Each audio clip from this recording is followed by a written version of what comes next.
Assalamualaikum warahmatullahi wabarakatuh. Ini tugas video pembelajaran ejaan yang disempurnakan atau sering disebut dengan EYD. Ini tugas mata kuliah Bahasa Indonesia, dosen pengampu Mardiana Sari, MPD. Nama saya Rini Anggraini, NIM 202142042032. Fakultas Keguruan Ilmu Pendidikan dan Program Studi PG PAUD Universitas PGRI Palembang. Ejaan yang disempurnakan atau yang disebut dengan EYD adalah tata bahasa dalam bahasa Indonesia yang mengatur penggunaan bahasa Indonesia dalam tulisan, mulai dari pemakaian dan penulisan huruf kapital dan huruf miring, serta penulisan unsur serapan. Pedoman EYD yang sudah berlaku sejak tahun 1972, namun pada tahun 26 November 2015 yang lalu, EYD diganti menjadi Pedoman Umum Ejaan Bahasa Indonesia atau PUEBI. Dalam ejaan yang disempurnakan terdapat 4 bagian. Pertama, pemakaian huruf. 2, penulisan kata. 3, penulisan tanda baca. Dan penulisan unsur serapan. Yang pertama kita bahas tentang pemakaian huruf. Pemakaian huruf ada huruf kapital. Huruf kapital biasanya kita temukan pada awal kalimat, pada kata yang berkenaan dengan agama, kitab suci, dan Tuhan termasuk gantinya. Bisa juga kita temukan pada petikan atau kutipan langsung, kata yang menyatakan gelar kehormatan, gelar keagamaan yang diikuti nama orang. Serta huruf pertama biasanya digunakan pada nama jabatan atau pangkat, dan unsur nama orang. Huruf kecil. Huruf kecil digunakan pada posisi yang tidak menggunakan huruf besar atau huruf kapital. Perlu diperhatikan di sini adanya penggunaan huruf kecil yang ditekankan. Misalnya penulisan nama jenis, bukan nama produk, dan bukan nama tempat dalam geografi.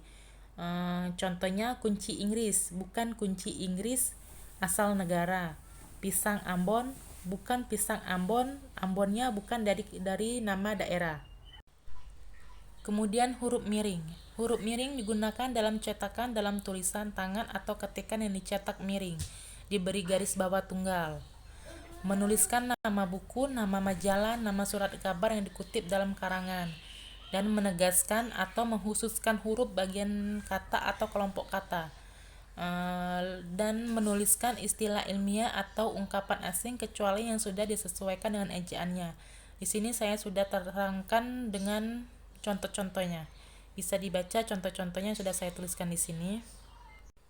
Kemudian huruf tebal. Huruf tebal berfungsi untuk menandai kata-kata yang dianggap penting atau perlu mendapat perhatian seperti judul dan subjudul dalam karangan. Contohnya sering kita temui dalam pembuatan makalah. Pendahuluan, 1.1 latar belakang, 1.2 masalah, 1.3 tujuan penelitian, dan 1.4 pembahasan masalah.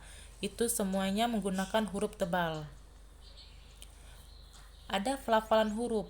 Pelafalan huruf dalam bahasa Indonesia. Kata atau singkatan dalam bahasa Indonesia dilafalkan menurut pengucapan dan pendengaran orang Indonesia. Contoh, tulisan DPR dibaca DPR, sama juga dengan pendengaran orang dalam kata DPR tersebut. KKN dibaca KKN, dan TVRI dibaca dan didengar TVRI. Kemudian pelafalan singkatan asing, contohnya UNESCO dibaca UNESCO, atau UNO dibaca UNO. Kemudian kata WTC dibaca WTC. Yang ketiga, penulisan kata. Penulisan kata dasar sering pada penulisan baku dan tidak baku. Penulisan keterangan ilmiah karangan yang didokumentasikan.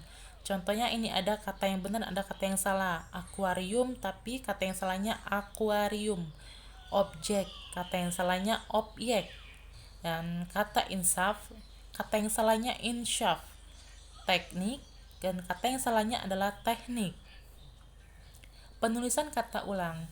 Penulisan kata ulang ditulis secara lengkap dengan menggunakan tanda minus. Pengulangan kata dasar tidak menggunakan angka 2 pada akhir kata, tetapi tanda penghubung. Contohnya, pada kata cakap-cakap bukan cakap 2.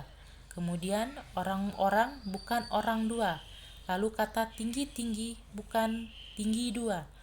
Pengulangan kata berimbuhan, contohnya berhubung-hubungan.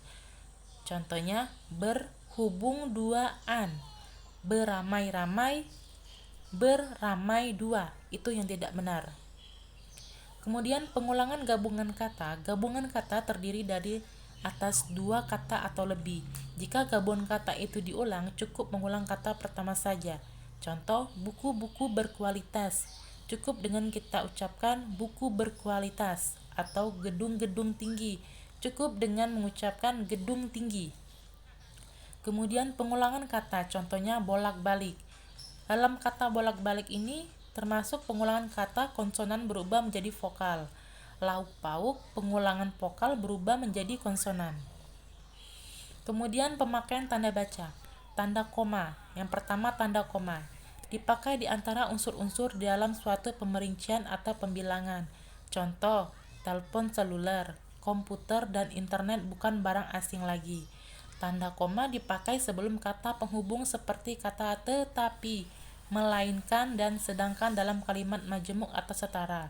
Kemudian tanda koma juga sering dipakai untuk memisahkan anak kalimat dan induk kalimat. Tanda titik dua digunakan pada akhir suatu pernyataan lengkap yang diikuti pemerincian atau penjelasan. Contoh, mereka memerlukan perabotan rumah tangga. Titik dua terdiri dari misalnya kursi, meja, dan lemari. Tanda petik. Tanda petik digunakan untuk mengapit petikan langsung yang berasal dari pembicaraan naskah atau bahan tertulis lainnya. Contoh, kerjakan tugas ini sekarang, perintah atasannya. Yang terakhir, penulisan unsur serapan. Dalam perkembangan bahasa Indonesia, menyerap unsur dari berbagai bahasa, baik dari bahasa daerah maupun dari bahasa asing seperti Sanskerta, Arab, Portugis, Belanda, Cina, dan Inggris.